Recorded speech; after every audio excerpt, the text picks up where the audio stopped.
Good evening students. Once again this is Santosh Kumar Sinha, your English faculty, and welcome to my channel that is called ज्ञान गुरु English. आज मैं आपके सामने एक नया topic present tense past tense के बाद एक फ्यूचर टेंस लेके आया हूँ जो कि आपका बोर्ड पॉइंट ऑफ व्यू से बहुत ज़्यादा इंपॉर्टेंट है। So let's see what is the future tense and how to study future tense in detail to score good marks in future tense. So let's see, सबसे पहले देखते हैं कि हम लोग का फ्यूचर टेंस क्या है। कोई भी टेंस अगर किसी भी बच्चे को टेंस अगर कंप्लीट है, टेंस पर पूरा कमांड है, तो उससे इंग्लिश में पूरा अच्छा नंबर मिलेगा। And if you want to succeed in English your tense must be good and you must have command over tenses. So let's see what is the future tense and how to study it in detail. चलिए देखते हैं क्या है future tense. और सबसे पहले उस tense को हम लोग डिफाइन करेंगे। किसी भी टॉपिक को हम लोग जब पढ़ते हैं किसी भी सब्जेक्ट में, तो सबसे पहले उसको डिफाइन किया जाता है फॉर आवर बेटरमेंट, उसको समझने में आसानी होता है। तो फ्यूचर टेंस क्या है? जो घटना फ्यूचर में होने वाला है, यानी कि पहले हम लोग डिक्लेयर करते हैं और काम बाद में होगा। An action that will take place in future is called the future tense. यानी कि काम हुआ नहीं है, होगा, लेकिन डिक्लेरेशन पहले होता है। हम लोग पहले डिक्लेयर करते हैं और काम बाद में होता है, उस तरह के काम को हम लोग फ्यूचर टेंस कहते हैं। In English what can we say? An action that will happen in future means that is going to take place in future is called the future tense. Let's see what is written on the board.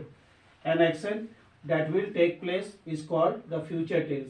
An action that will take place is called the future tense. वह action जो होगा, यानी कि हो नहीं रहा है, होगा, जब टाइम आएगा तब होगा, उससे हम लोग फ्यूचर टेंस कहते हैं। Once again, an action that will take place is called the future tense. वह काम जो होगा उससे हम लोग फ्यूचर टेंस कहते हैं।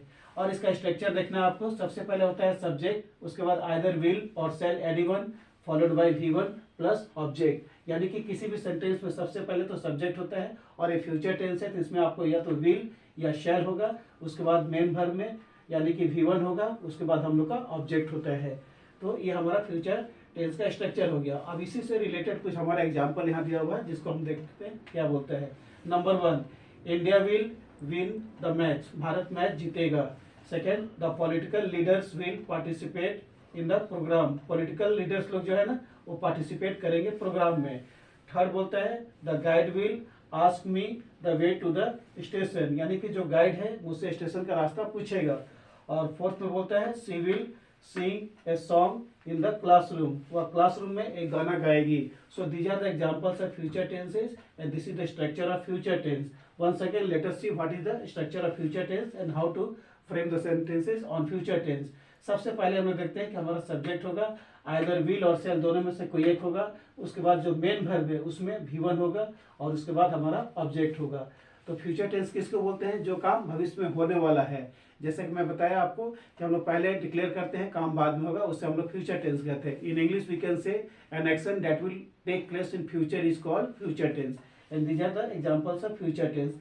और फ्यूचर टेंस भी हमारा इंग्लिश में 4 होता है, just like present tense and past tense. तो चलिए हम अगला वीडियो में देखते हैं कि हमारा फ्यूचर टेंस का चारों काइंड क्या है और उसे कैसे पढ़ना है।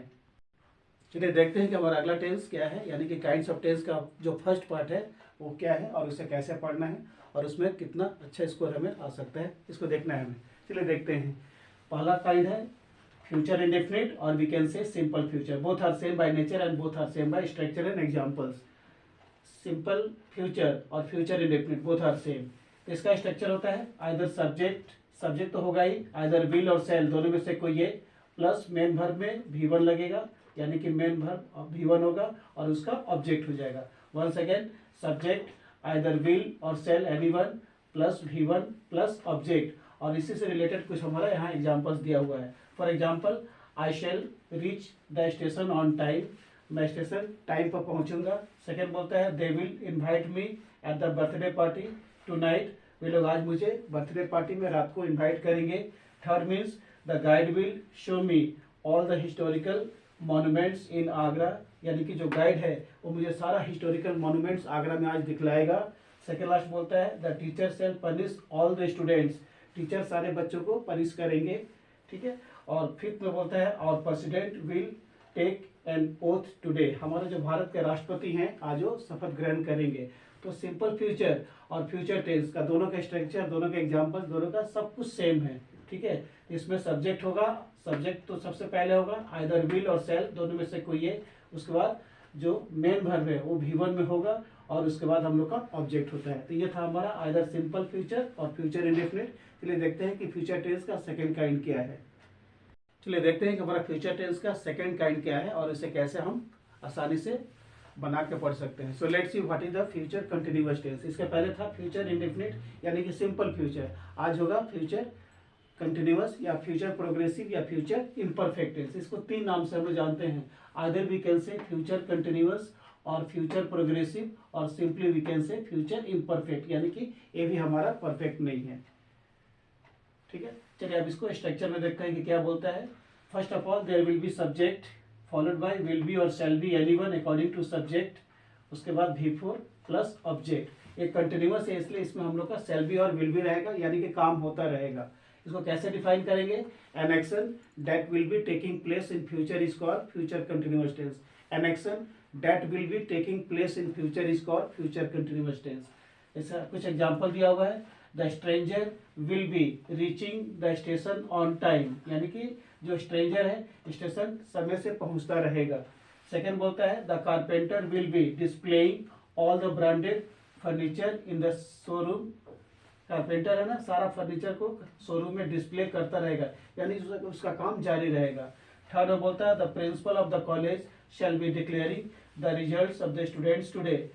कॉलेज का जो प्रिंसिपल है ना, आज सारे बच्चे का रिजल्ट डिक्लेयर करते रहेंगे, यानी कि उनका काम होता रहेगा। फोर्थ में बोलता है the prime minister of India shall be visiting the city of Ranchi today. Bharat के प्राइम मिनिस्टर आज रांची शहर में आते रहेंगे, यानी कि उनका विजिटिंग होता रहेगा। तो फ्यूचर कंटिन्यूअस किसको बोलते हैं, N action that will be taking place is called future continuous. इसको मैं यहाँ डिफाइन कर देता हूँ आपके लिए, क्या रहेगा, N action that will be taking place, that will be taking place, will be और shall be का प्रयोग करते हैं हम लोग, will be taking place।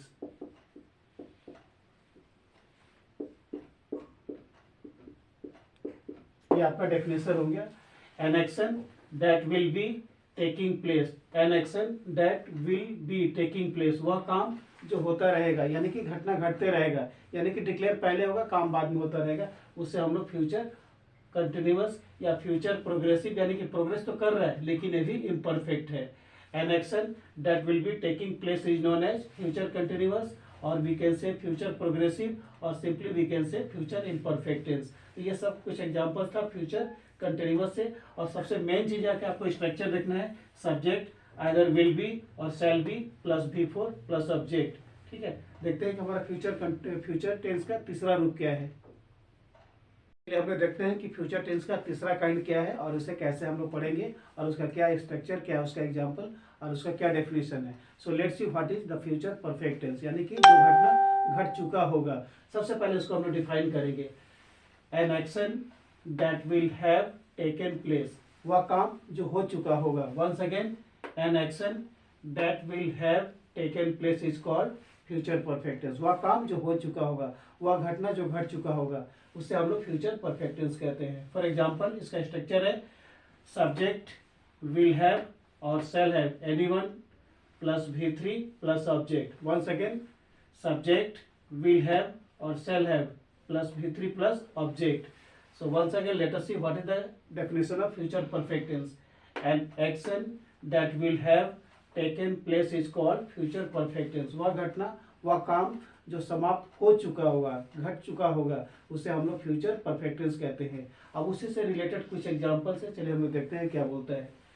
I shall have visited the city tonight, मतलब आज रात को मैं सिटी को विजिट कर चुका रहूंगा, यानी कि मेरा विजिट करने का काम समाप्त हो चुका होगा। Second, children will have played cricket, बच्चे क्रिकेट खेल चुके होंगे।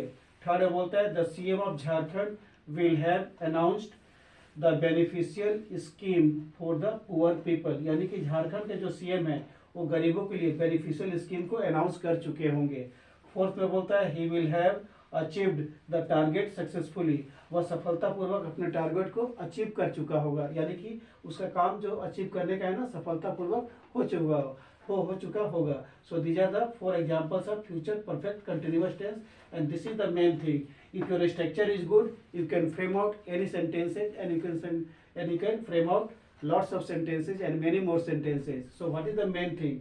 The main thing of any sentence is to frame out the structure. If your structure is good, you can frame out lots of and many more sentences. So let's see what is our fourth sentence of future tense, यानी कि हमारा future tense का चौथा kind क्या है। चलिए हम लोग देखते हैं कि हमारा आज का फ्यूचर टेंस का चौथा काइंड क्या है, यानी कि what is the fourth kind of future tense today. Let's see and what is the structure of future perfect continuous tense. इसका नाम क्या पड़ा है, फ्यूचर परफेक्ट कंटिन्यूअस टेंस, यानी कि एक तो फ्यूचर परफेक्ट है प्लस इसका दूसरा नाम कंटिन्यूअस भी है, यानी कि इसका दो दो पोस्ट मिला हुआ है। होता है ना कि एक सेंटेंस का दो दो नाम पड़ता है और एक आदमी का दो दो पोस्ट होता है। Same thing happens here, future perfect continuous tense. So let's define future perfect continuous tense, an action that will have been taking place with the passage of time। वह काम जो समय के साथ साथ होता रहेगा, मतलब काम होता रहेगा लेकिन उसको टाइमिंग दिया रहेगा। फ्रॉम और फोर का प्रयोग होगा। प्रेजेंट टेंस में क्या था, सीन्स और फोर था, पास्ट टेंस में सीन्स और फोर था, लेकिन फ्यूचर टेंस में पॉइंट ऑफ टाइम को दिखलाने के लिए वहां पर फ्रॉम सीन्स की जगह फ्रॉम का प्रयोग किया जाता है। जैसे मंडे से बारिश होते रहेगी, it will have been raining from Monday, यानी कि आने वाला टाइम से बारिश होते रहेगी।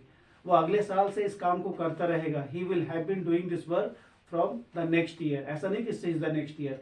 तो प्रेजेंट टेंस और पास्ट टेंस में सिंस और फोर था, लेकिन फ्यूचर टेंस में फोर और फ्रॉम का प्रयोग होता है। फ्रॉम का प्रयोग होता है जो आने वाला टाइम को इंडिकेट करता है। बच्चा सुबह से पढ़ता रहेगा, यानी कि जब सुबह होगा तब the child will have been studying this book from morning, ऐसा नहीं कि सिंस मॉर्निंग। तो फ्यूचर टेंस में पॉइंट ऑफ टाइम को दिखलाने के लिए हम लोग सिंस की जगह फ्रॉम का प्रयोग करते हैं। So once again let us see the structure. Subject either will have been or shall have been plus before plus object, और प्लस लास्ट में क्या होता है, टाइम। और टाइम को डीप में दिखलाने के लिए फोर और फ्रॉम का हम लोग प्रयोग करते हैं। फोर का प्रयोग वहाँ करते हैं जहाँ पर टाइम का ड्यूरेशन होता है, जैसे बहुत दिन से, लंबे समय से। और फ्रॉम का प्रयोग होता है जो टाइम को, आने वाला टाइम को शो करता है। चलिए कुछ एग्जाम्पल दिया हुआ उसको हम लोग ध्यान से देख लेते हैं। Number 1, I shall have been working on this project for a long period of time, यानी कि मैं इस प्रोजेक्ट पे बहुत दिनों से काम करता रहूंगा। यानी कि डेफिनेट नहीं है, इंडेफिनिट है, यानी कि 2 साल से, 10 साल से, 20 साल से, कब से काम करता रहूंगा, ये कोई डेफिनेट इसमें नहीं है, इसलिए लग गया for a long period of time.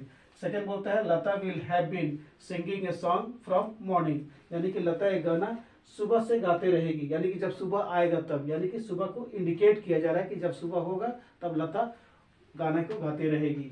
Third में बोलता है they will have been doing this work for a long time, वे लोग इस काम को एक बहुत समय से, लंबे अरसे से करते रहेंगे। So these are the 3 examples of future perfect continuous tense. एक बार और जान लीजिए, फ्यूचर टेंस में फोर और फ्रॉम का प्रयोग किया जाता है। बाकी दोनों टेंस, प्रेजेंट और पास्ट में, हम लोग सिंस और फोर का प्रयोग किए थे। सिंस का प्रयोग कहाँ पर होता है, if the point of time is given, means if the exact time is given, in that case since is used, and if the duration of time is given, in that case for is used. और from का प्रयोग कहाँ पर होता है, point of time को indicate करने के लिए, जो समय आने वाला है। जैसे बच्चा सोमवार से आएगा, the child will be coming from Monday, यहाँ फ्रॉम होगा, सिंस अगर लगेगा तो एरर हो जाएगा। तो ये हमारा फ्यूचर टेंस का इंट्रोडक्शन था। There are 4 types of future tense. First है फ्यूचर इंडेफिनिट, सेकंड है फ्यूचर कंटिन्यूअस, थर्ड है फ्यूचर परफेक्ट, और लास्ट में आता है फ्यूचर परफेक्ट कंटिन्यूअस टेंस। तो ये हम लोग का आज का फ्यूचर टेंस का इंट्रोडक्शन था। अगले क्लास में हम आपको फ्यूचर टेंस से कॉमन एरर करा देंगे, जो कि प्रीवियस ईयर में पूछा था, और कुछ फ्रेश क्वेश्चन। अगर आपको वीडियो अच्छा लगे तो इसको लाइक कीजिए, शेयर कीजिए, और इसको ज़्यादा से ज़्यादा सब्सक्राइब कीजिए। Till then, good night to all of you.